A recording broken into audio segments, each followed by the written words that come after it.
ഒരാള് അല്ലാ എന്നൊന്ന് പറഞ്ഞാൽ ഏത് സമയമാകട്ടെ, അയാളിങ്ങനെ ഇരുന്നപ്പോ പറഞ്ഞു അല്ലാ, ഒന്ന് കിടന്നപ്പോ പറഞ്ഞു അല്ലാ, നടന്നിട്ട് കുറെ നേരം കുഴങ്ങിയപ്പോ അയാളെ നാവിലൂടെ വന്നു അല്ലാ. വലിയ ദിക്റല്ലേ അത്.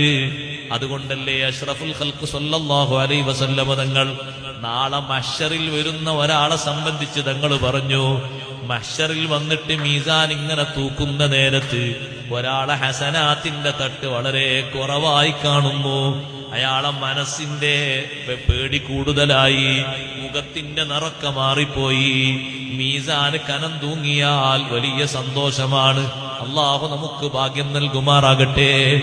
മീസാന് ഹസനാത്തിന്റെ തട്ട് കനം തൂങ്ങിക്കണ്ടാൽ ആ മനുഷ്യന് ലഭിക്കുന്ന സന്തോഷം ചെറുതല്ല. ഹസനാത്തിന്റെ തട്ടിങ്ങനെ കനം കുറഞ്ഞ് തിന്മയുടെ തുലാ